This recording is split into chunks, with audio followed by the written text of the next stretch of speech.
Hello everyone, welcome. This is Wasmatic and we are today going to look at another Witcher 3 build guide. This time we're going back to the Alchemy tank build, kind of, with a little bit of strong swords thrown in, and thank you very much Maxime Chabassier, if I've pronounced that right, for the suggestion.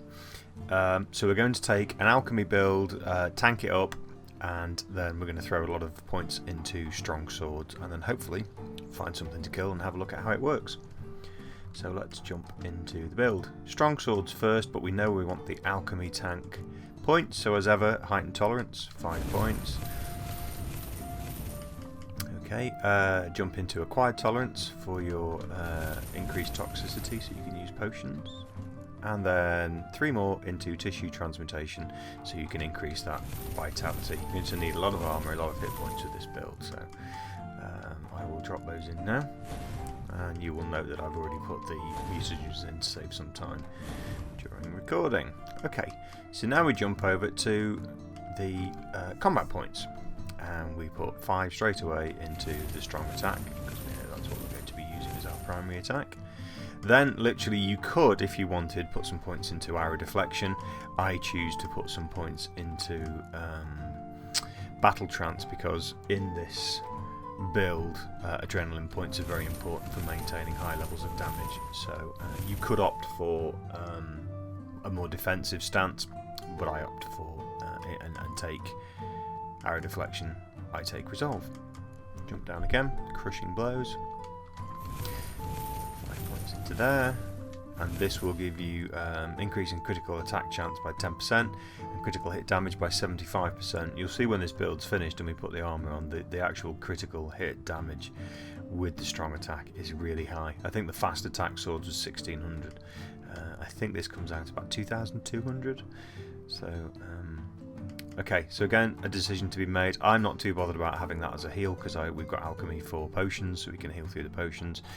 So I will now, to maintain health and adrenaline points, put 5 points in there. That maintains adrenaline points, because adrenaline point loss upon taking damage there is 100%, and you don't take any damage there, so you maintain your vitality. Again, 5 points into your strong attack. Now this is the additional damage in proportion to stamina consumed. Ignores enemy defense and increases critical hit chance by 50%. Insane. It's just a huge increase in your critical hit chance. And your adrenaline points increase your total damage by 100%. So, decision to make. If you were going defensive, you could put some points into counter-attack and increase your damage on a counter-attack. I choose to put points into battle trance.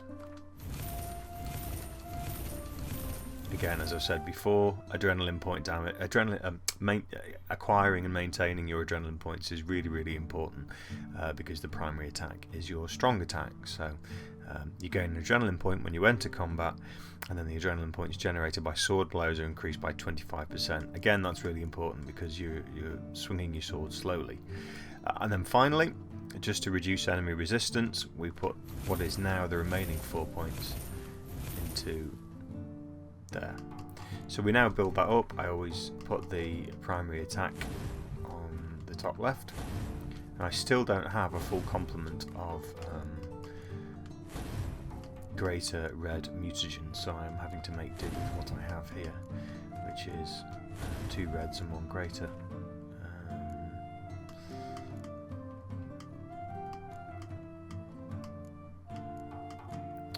It's not playing. Okay, so if you were going to carry on in this build, one of the options you might consider, rather than putting all your 4 points or all of your points into the Sunder armour, which is great, you could consider, as ever, going into taking the advantage from the full set of Bear Skull or the Ursine armour, where each piece of heavy armour increases your vitality by 5% and your strong attack damage by 5%.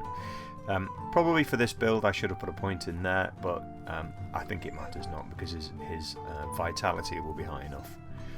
So now, if you keep an eye on the stats on the bottom right, we'll start to drop in the bear armour. So the Ursine Silver Sword, I've got them superior at the moment, I don't have the Master Crafted. Do I have 2 Ursine silver swords? No, I've just dropped. I think I do. Yes, I do.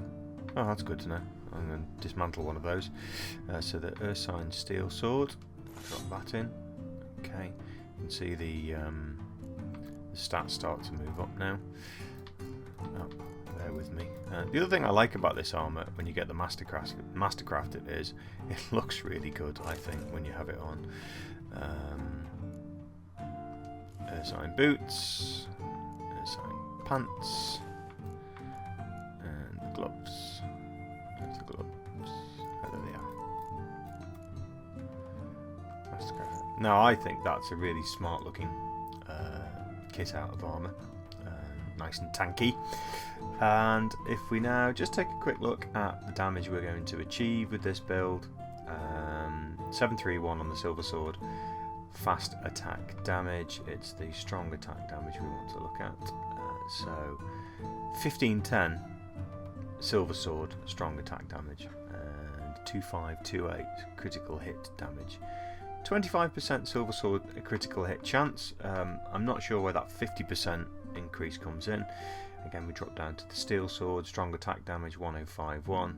Critical hit chance looks really low there. That should be higher. That's really odd. Let me just go over the build again. So we're going for a high strong attack damage. So you put 5 points into increasing the damage up to 25%. Increase your critical hit chance by 10% by taking crushing blows. You put points into rend, dealing additional damage in proportion to the your stamina consumed. Ignores enemy defense and increases your critical hit chance by 50%.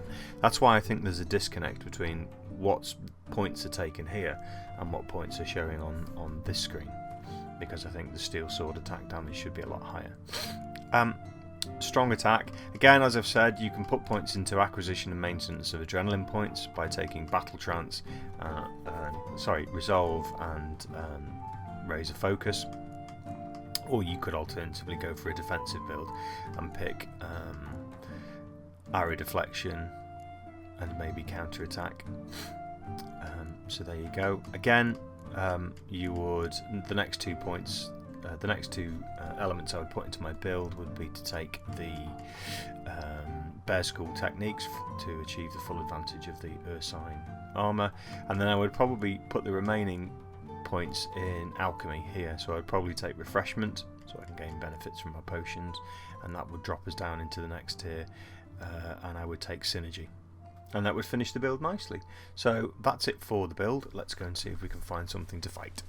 So, have found something to fight. It's a level 35 or 36 Griffin, I think.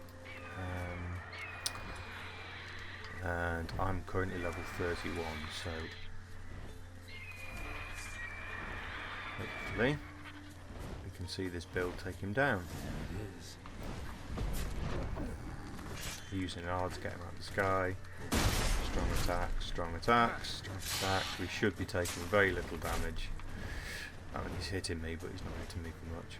I'll actually keep my Quen shield off and just see how we go with how much damage we take from the hits, because he is, like I said, about 5 levels higher.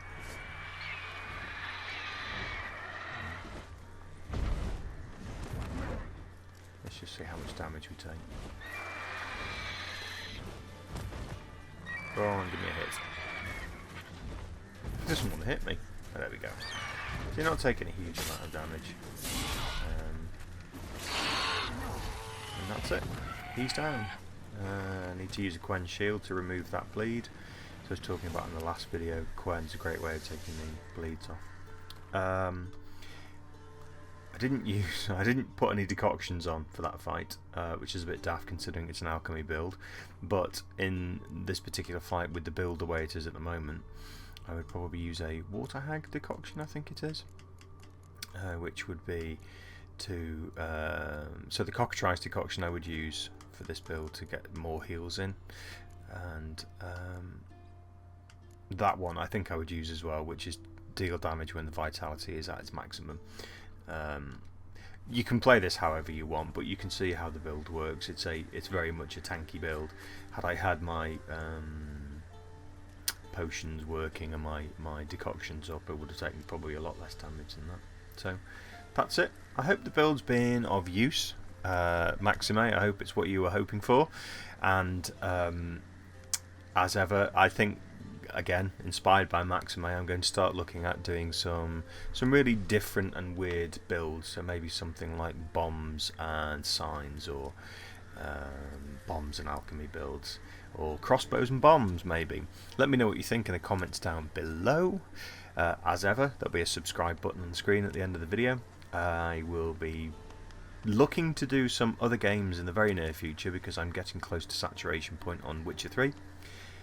So maybe Elder Scrolls Online, maybe looking at Batman. Remember, I'm going to be focusing on builds, different builds, so if you have any desire whatsoever for upcoming games, or games that have been released, give me a shout. Until then, thanks very much for watching. Cheers guys.